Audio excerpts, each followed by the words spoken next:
Welcome. My name is Jeff Yenzer. I'm the board secretary with Starspace 46 here in Oklahoma City, and I am here in the inaugural episode of Starspace Chats.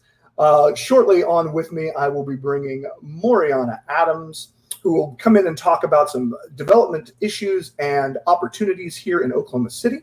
But just a little bit about myself. I'm one of the board members here at Starspace, and you can usually find me almost daily working in the HR side of things for my own startup. So everything is good despite the state of the world. And I thank you all for tuning in, and hopefully we can learn something and definitely find new ways to enrich Oklahoma City on a whole, as well as the Starspace 46 community.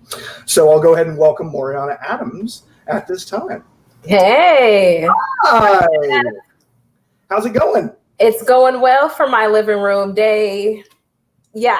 It's been day 1,476. But who's counting? Yes. I think it's been a decade. Has it been a decade? It feels like a decade. Yeah. I've gotten some gray hairs. I'll tell you that. Okay. Yeah. Right around here. Yeah, well, I mean, that's the only place they're coming in. Let's be honest. But yeah, I oddly enough, all of this lockdown has actually brought in some more gray hairs. So I'm going to be distinguished and seasoned before this. Yes, you will be. You're just, more mature. Well, let's not go that far. I'll just look gray. So tell me a little bit about yourself, for people that might not know you and want to know more. Yeah, well, thank you, Jeff, and Starspace 46 for having me today. Again, my name is Maurianna Adams. I'm the executive director of Progress OKC, and we are a community development corporation, a nonprofit here serving the greater Oklahoma City metro area. And so for us, I always like to say that we want to be a good neighbor. We serve many communities and prioritize those that are underserved, so that we can strengthen their social and economic fabric, which we know makes for a greater, even greater Oklahoma City for all of us. And so we focus on housing stability programs and partnerships, economic mobility, education, and quality of place. And although we are relatively new, we were founded in 2015 by the Alliance for Economic Development in Oklahoma City.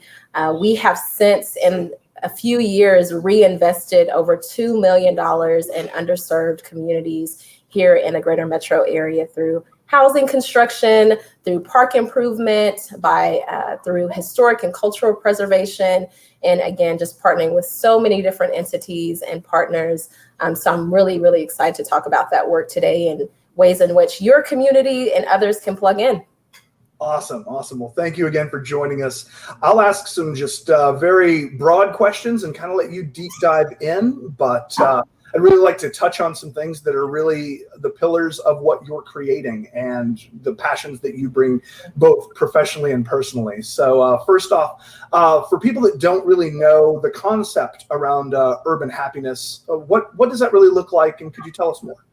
Yeah, absolutely. So I was born and raised in Oklahoma City and have lived in different quadrants of the city, have family that is spread around the city in Northeast Oklahoma City, Northwest, Edmond, you name it. I have ties to our various parts, and they're all very beautiful, and they have their own story that contribute to the rich history of Oklahoma. And so when you think about urban happiness and really thinking about the core of Oklahoma City, that downtown, midtown area, and how it serves as a connector for the various quadrants. We think about, I like to say Sims game, with those of us that have that type of experience where you're building a city and all the things that takes place with planning and design.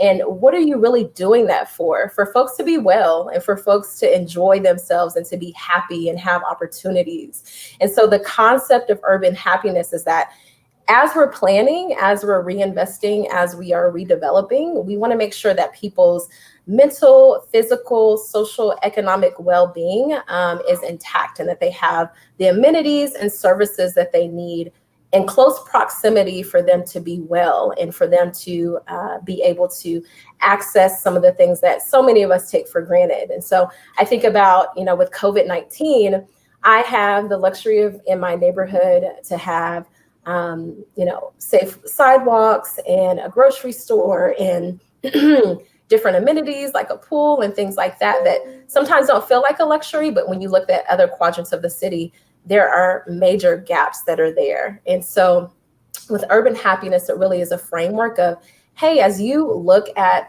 investing, as you look at taking part in social and economic change in your community, let's look and see who has access, who has opportunities for them to not only survive, but thrive. And COVID-19 has been devastating. It's changed our world. It's impacted so many of us, but there are definitely communities and households that have been harder hit.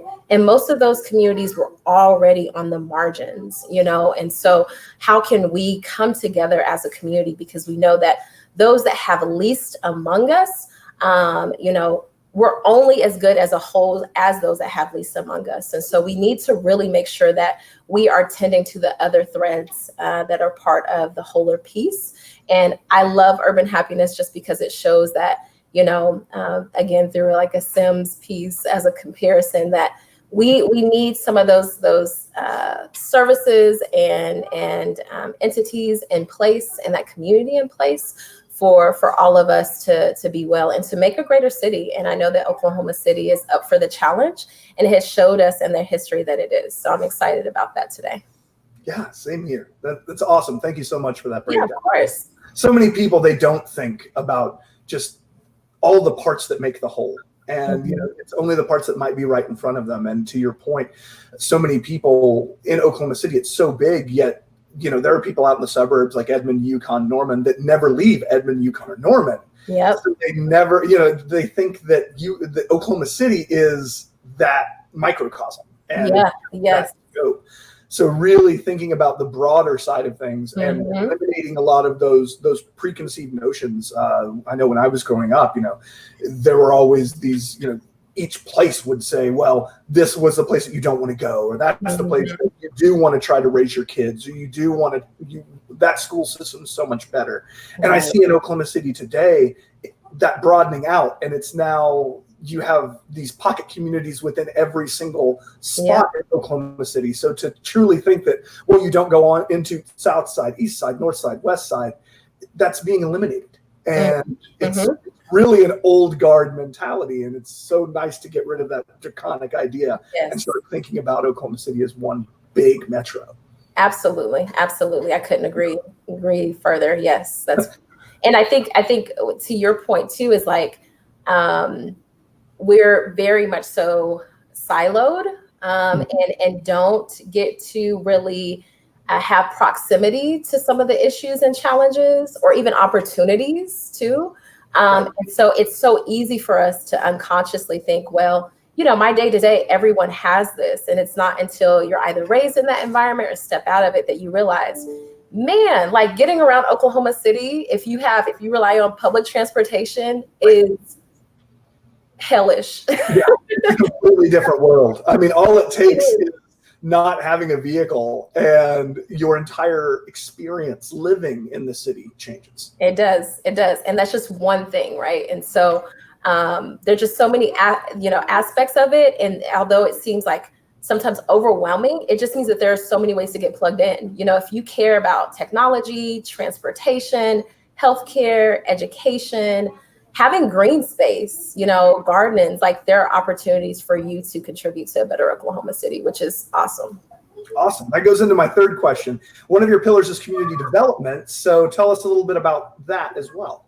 Yeah. So when you think about some of these challenges and opportunities, you think about what is a vehicle that can really steer us into creating solutions for these problems. And so community development corporations have historically been a vehicle to bring partners together, both in government and in public health and the public and private sector, to really think through some of those solutions in ways that are sustainable and impactful, effective, but also really take in consideration the different facets of our community as it relates to diversity and culture.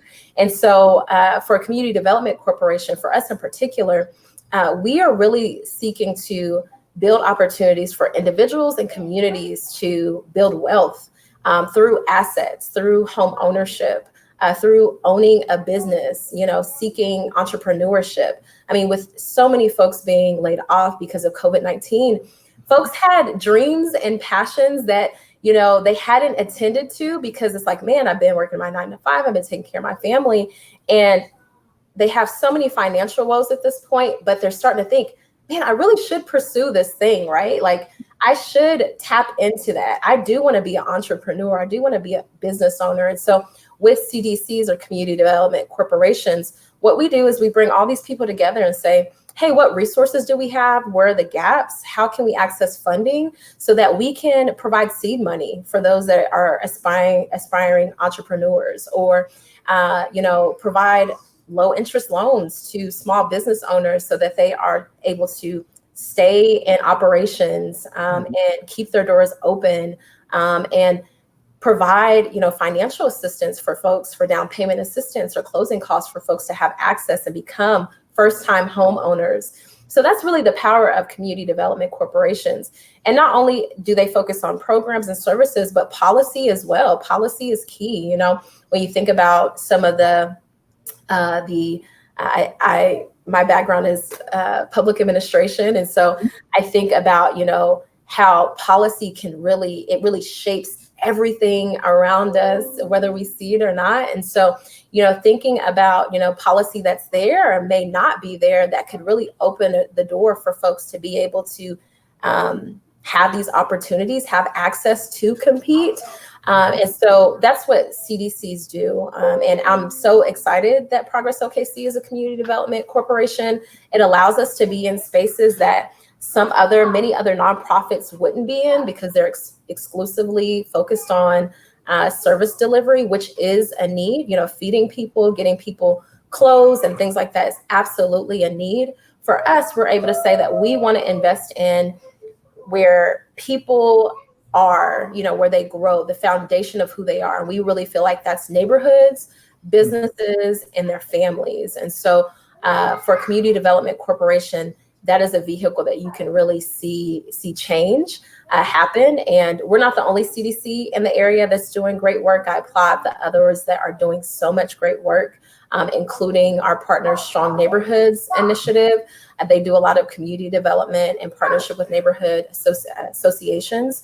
So you see that transformative change, social and economic change happen through and with community development corporations and their various partners. And so, like last year, we were able to hang out with you guys as a CDC, we're like, hey, we want to get people the social capital that they need to be successful. Anyone that started a business or piloted idea, that you don't have all the answers, and there are folks that have done it before you, or folks that you can partner with. And so how do we get people in the room? And you all open your doors for us and some of the folks in our network to come in and see your great space and meet new people. Like, that's what it's about. That's community development. I agree. I absolutely agree.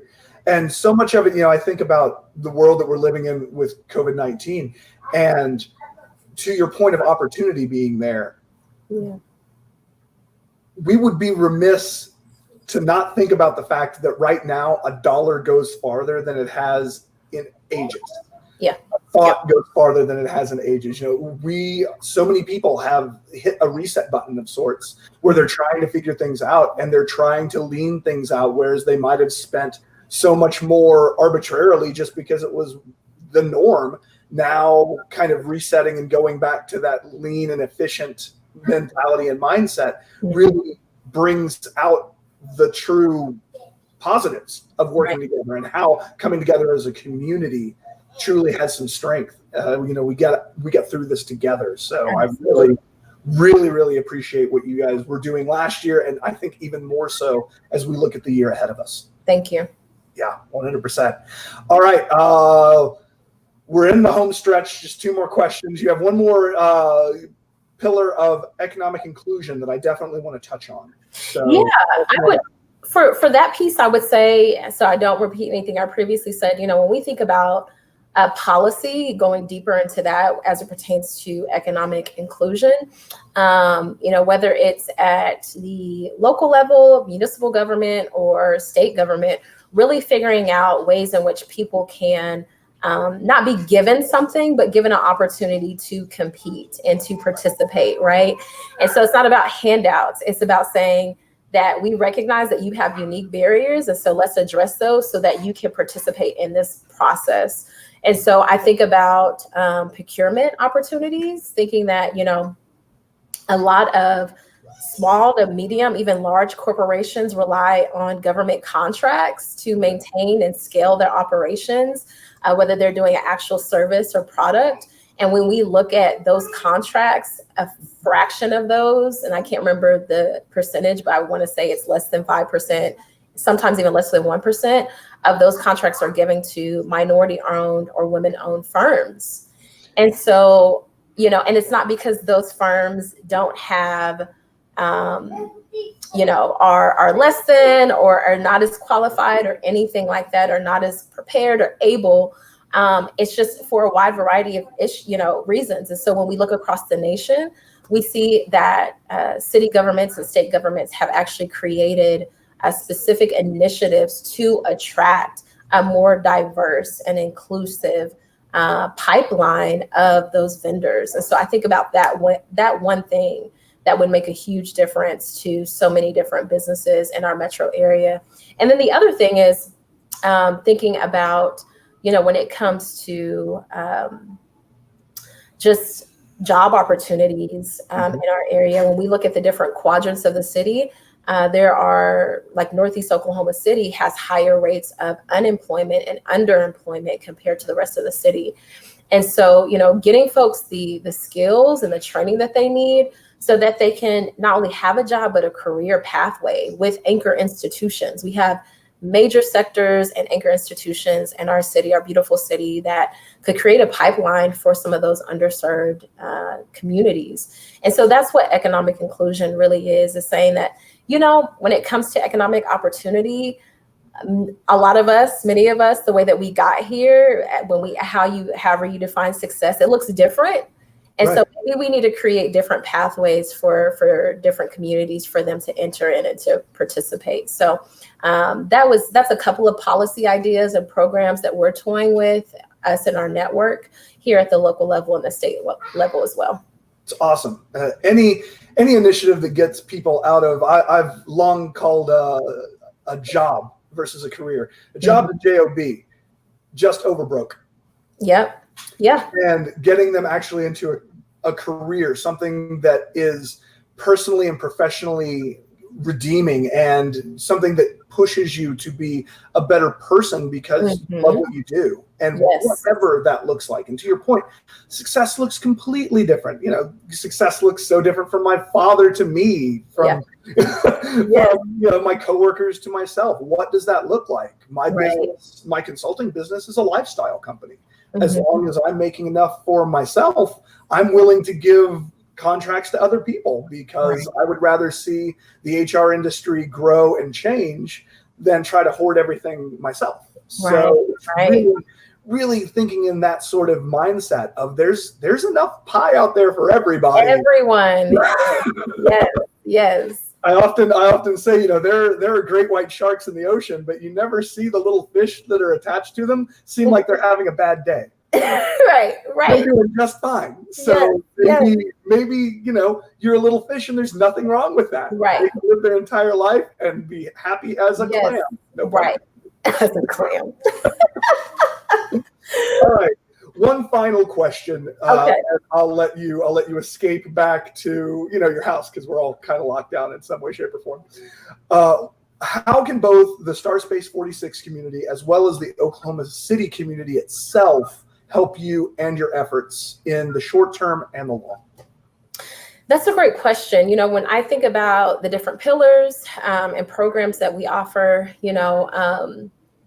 we have been having a lot of more recent conversations about impact investing Mhm. And so when we are talking about reinvesting, revitalizing areas with community, that costs. And so we are, looking to have partners that want to come alongside us, whether it's their time, we say time, treasure, talents, right? And so whether it's that you have an idea and you're like, hey, we should really be creating a pipeline for young students to enter into entrepreneurship, Yep. and we need a nonprofit that can carry that. And we're willing to design the program and fund the program. That's amazing. Those are the type of partnerships that we're looking for. Or it's, we really want to support affordable housing development, because we know that there was a shortage already before COVID-19, and there's a greater demand on the other side of COVID-19, and we're not even on the other side. And what does that look like, right? And so we have different ways for folks to participate. Again, whether it's coming to the table and helping us think of ways in which we can make a greater Oklahoma City by serving underserved communities, or it's investing your time or becoming an actual monetary or financial investor.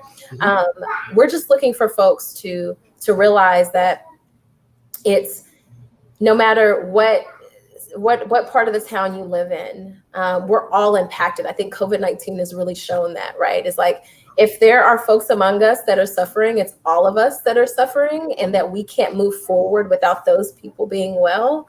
And those people are our people. We are Oklahoma Cityans, which sounds so weird, but Oklahoma Cityans. Cityans. So, I would just say those things. Think about time, talent, treasure. We are a nonprofit. We're a 501c3.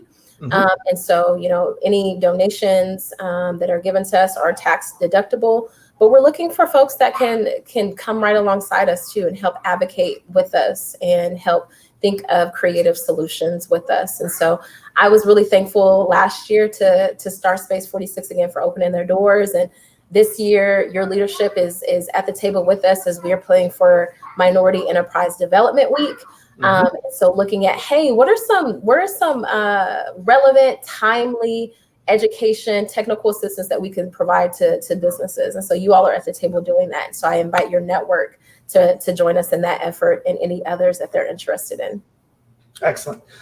We truly appreciate you coming in last year, and you must know that you're always welcome. You're always welcome to come in on Free Co-working Wednesdays, which are kicking back up next week. We're taking tons of precautions to make sure that everybody is, socially distanced and safe. That's a big issue with us. But at the same time, we want to make sure that responsibly Oklahoma City can really hit the ground running, and people can get to whatever work looks like for them and whatever success looks like for them. So you're always more than welcome. Thank you. And if you all have food, I'm showing up. Hey, you know what? It will be food, but it will be individually packaged food instead of. That's even better. Okay. Thinking ahead. Hey, creative problem solving is how we get through times like this. Yes. And 100%. We can still all succeed. We just have to be more mindful, more cognizant, and more considerate. Absolutely. So that's all it comes down to. But thank you so much. I look so forward to working with you, and I truly appreciate you kind of joining me on this inaugural question and answer situation and being my little guinea pig. So thank you so much. Well, thank you, Jeff. I will plug. Please follow us on social media at Progress OKC CDC. Thank you, Jeff, and Star Space 46. Your community is great, and I love you guys. Enjoy the rest of your day. You too. We love you too. Bye. Bye. All right. Well, as you could see, it was Maurianna Adams. And as I look forward to another one of these, we'll bring on another member of the community so that we can really start to delve into what Oklahoma City's doing and the people that are making all of this possible. If you would, please like and share this video, and make sure that you swing by things like Star Space 46 on a Wednesday where we have free co-working. Come in, and I truly have always said it's no longer a world of it's not what you know, it's who you know. No, that's not the thing. It's not who you know, it's who remembers you. So as it says in Hamilton, you got to get in the room where it happens. And I truly feel that is, was, and will continue to be Starspace 46. So thank you very much for your time. Please share this around. I know it's an ugly mug to have to look at, but there's a lot of good information here. If you ever need any HR assistance, always come find me at Starspace 46. It's Yenzer Consulting Services, LLC. I put my name on the company because I stand by what I do. So thank you so much. I hope that you've learned something, and I hope that you'll take this knowledge forward to make Oklahoma City a better place. And if you're not watching this in Oklahoma City, then take these same tenets and do this in your city. Let's come out of what this is truly trademark registered, unprecedented times, and make a better world for tomorrow. So thank you very much. Much love, and we'll talk to you soon.